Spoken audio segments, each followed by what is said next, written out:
Hello my fellow artists. I am making a video today because I just need to create, and I have this idea for making a zine. I like the idea of making something physical. I love physical objects that you can hold, and I want to start posting more online, but I've got to kind of find a way to make it fun for myself in this digital world. And I apologize if I sound a bit nasally and sore throat. I have had the worst stomach flu in my entire life the past couple of weeks, and it's taken a couple of weeks and I'm still getting over it. So in true fashion, I thought, what better subject to make a zine about than survival, because it did feel like, not to be over dramatic, but like fighting for my life at one point. And yeah, there's no I'm not worrying about scripting or getting a hook in this video, or I've been trying to do various things with this YouTube channel, and I kind of got lost for a while. I thought I had the right trajectory, and I was focused so much on monetizing my work. How do I make money? How do I go full time? That I'd forgotten what my true work is and the passion is. And this is maybe a story for another video, but I spent 2 years, I'm in a new studio now, a smaller studio.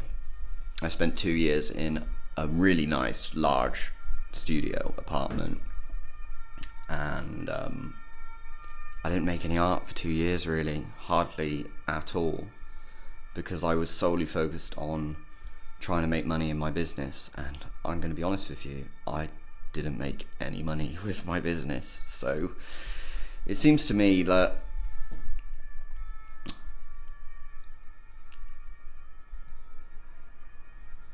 I'm not going to make money through,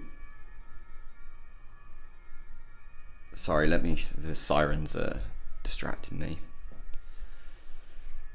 I'm not going to make money by doing what I was doing. It wasn't working, and I miss making art, and I miss making things. And yeah, I'm going to keep saying "and" a lot. I've just got to get over the cringe of the YouTube. I was using a teleprompter before. I'm still probably going to use a teleprompter now and again, because it just makes everything flow much better. I got time to articulate my ideas on paper instead of rambling like now for 3 minutes.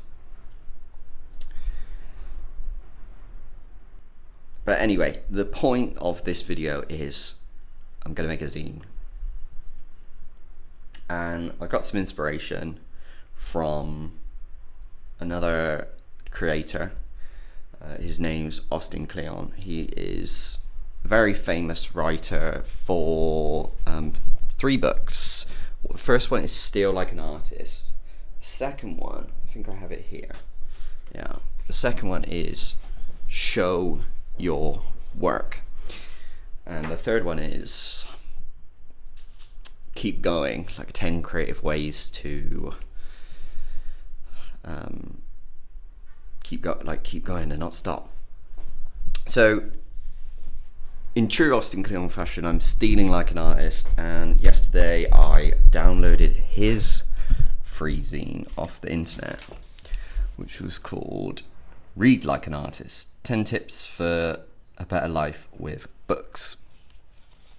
And this really cute little book you can download and print out.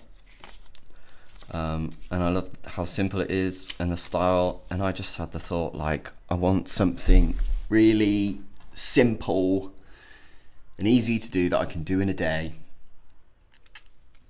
And so, yeah, I'm just completely ripping off his idea and copying the front cover So I'm doing the artist survival guide, and I'm thinking of volume 1 because I reckon there's a lot more tips I can share with you than 10.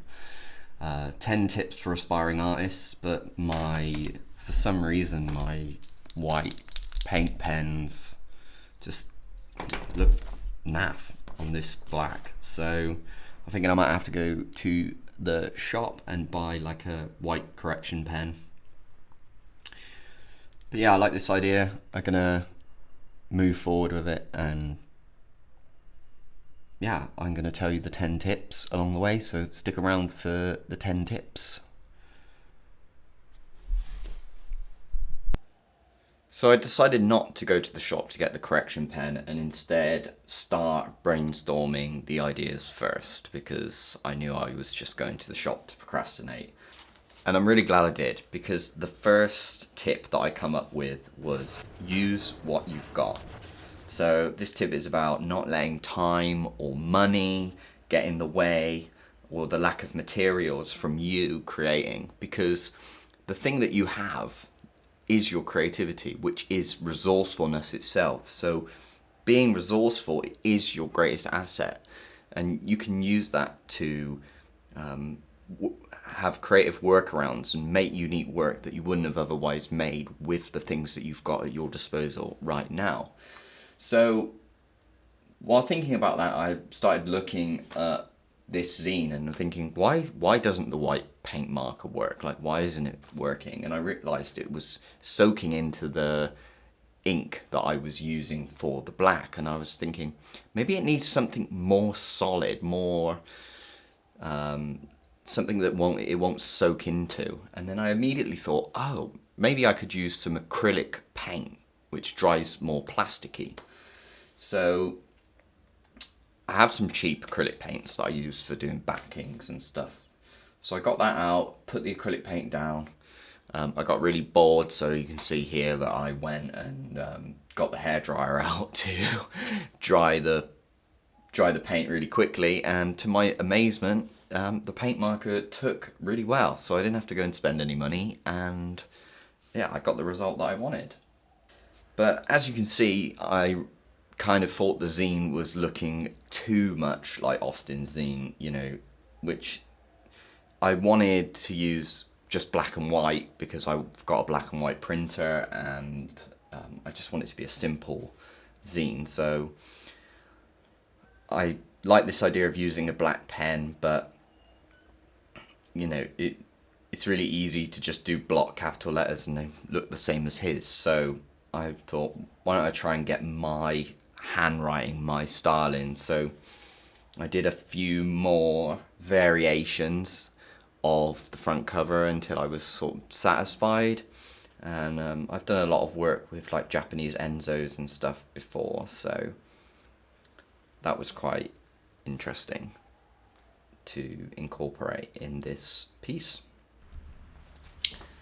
Right, I'm done waffling, so I'm just gonna absolutely rip through the other 9 tips for you right now. I'm sure I could have come up with a lot more and maybe some better ones, but these were the first 10 that I wrote down, and I wrote a little description for each one, and I was quite happy with the ones that come up the top of my head straight away. So yeah, there will be a volume 2, but here we go. Second tip, be frugal.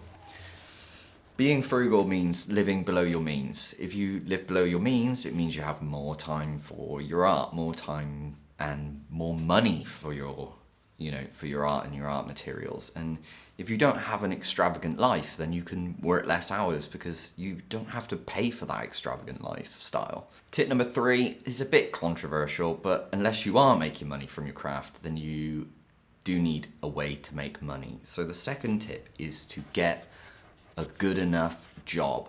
And by this, I mean not just any job, but a job that gives you the security and freedom to do what you want in your free time. And it has 2 requirements. It doesn't take up much time, and it doesn't take up much energy. So you're not going a job that's like the highest paid job, or a job that drains you. It's simply to give you the freedom while you're building up your portfolio and building up your creative career and trying to figure out how to monetize your business. And this idea of the good enough job comes from a book called Refuse to Choose by Barbara Sher, and it's a great book. I highly recommend it. In her book, she calls the people she's talking to, she calls them scanners, and scanners are people that gravitate towards lots of things. They like are constantly looking through their environment. They're like, oh, I want to try this and I want to try that, and I definitely resonate with that. I have so many things that I want to do, and want to buy. Like, I'd love to get a sewing machine. I don't know what I'm going to make, but I'd love to get one.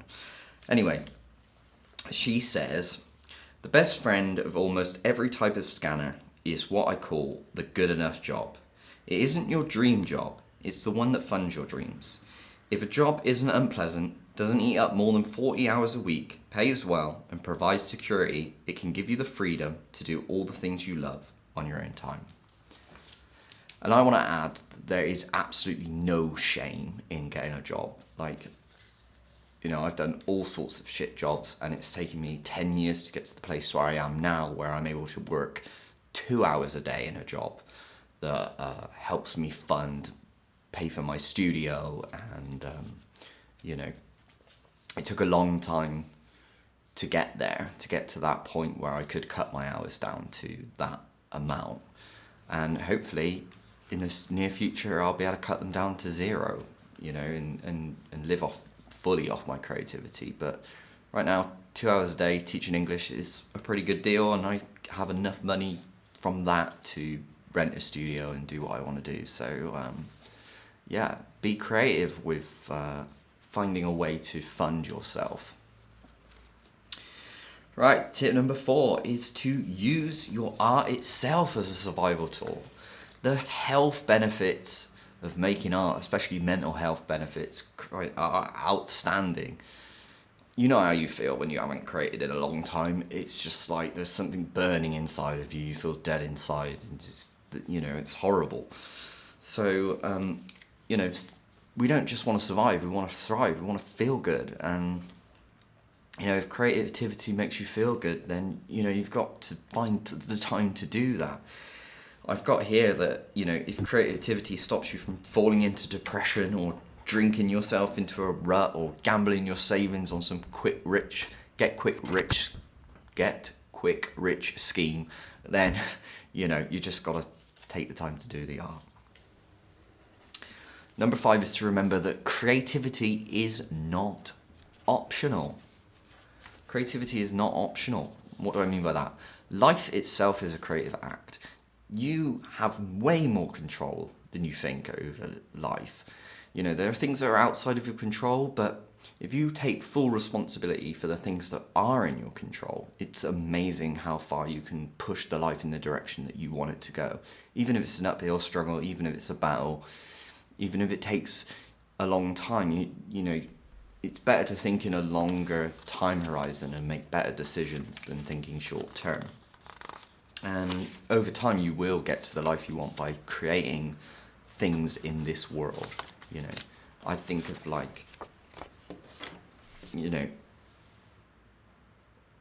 all aspects of life are creative, like making breakfast, getting up and having a conversation, and, really living the artist's life is about bringing those artistic tendencies into not just your art, but into all of life.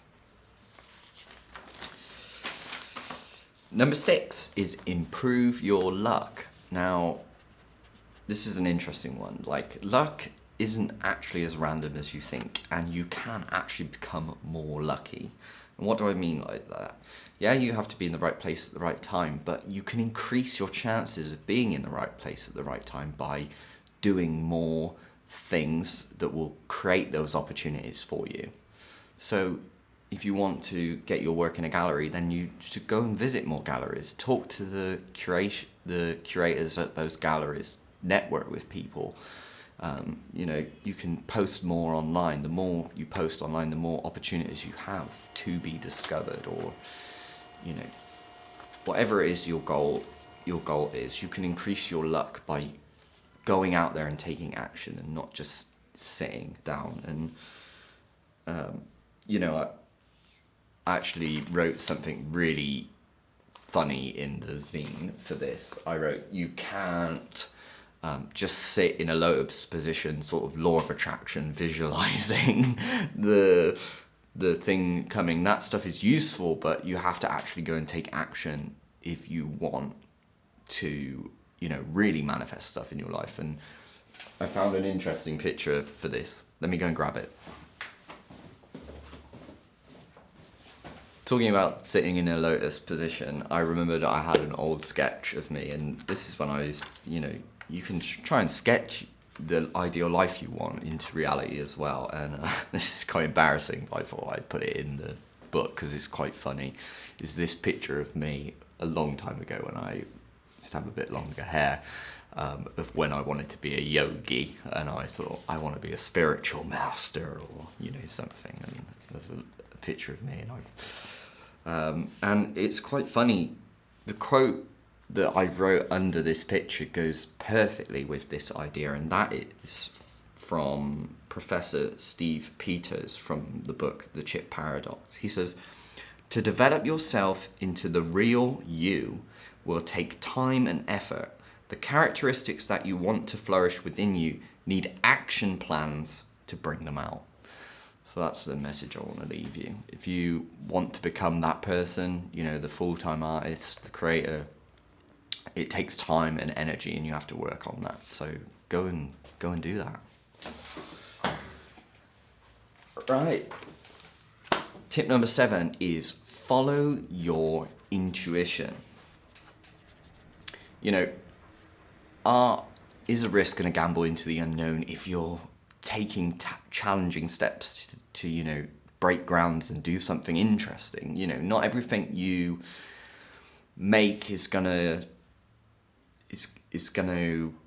turn out like wonderful, but in order to strike gold, you have to dig in the dirtiest of places. And following your intuition, when someone says to you like that's not gonna work, I think that that's the best time to try it out.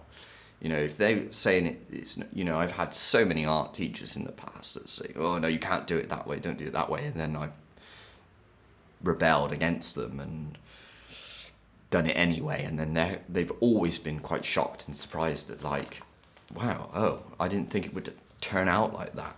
It actually looks really good, or so go and prove them wrong and follow your intuition. Don't do what other people are doing.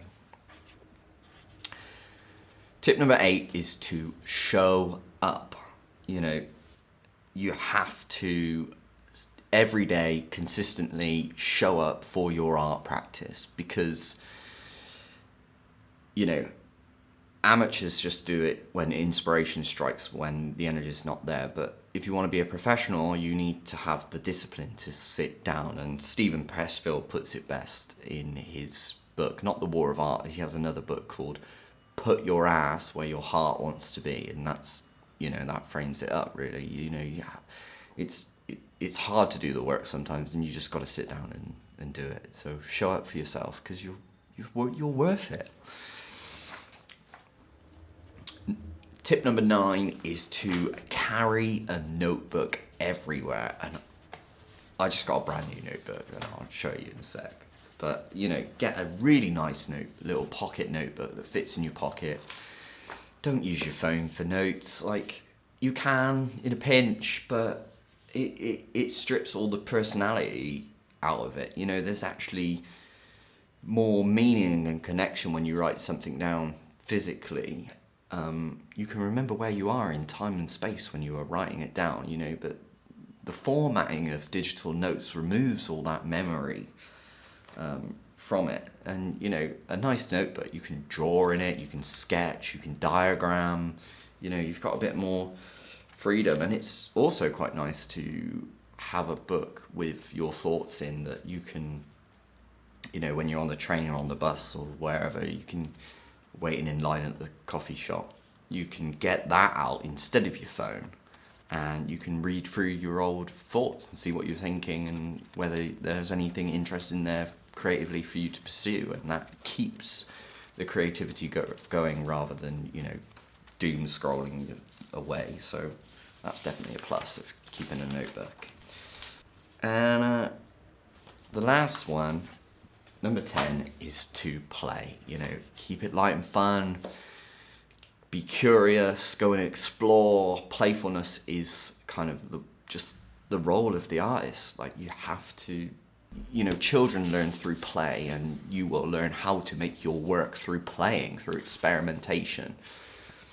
So, you know, don't think that you've found the final form with your work. Keep pushing it and just see where it goes. And, you know, you can allow yourself to make mistakes, and don't be so attached to the outcome of the work. Just let it flow, and yeah, you're gonna do absolutely amazing work. I know you are. So that's my 10 tips for being an aspiring artist, volume 1 of the zine. And yeah, I really enjoyed making this zine. I think it looks great, and you can go on the link below. I've put it in my Substack. You don't have to enter your email or anything to get it. You can get it, you can print it on an A4 sheet of paper.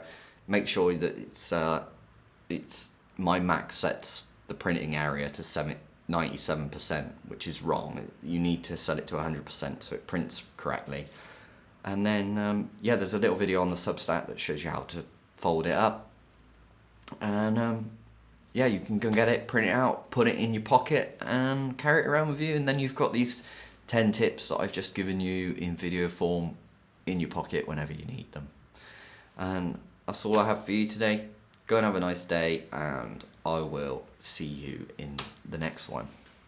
Bye-bye.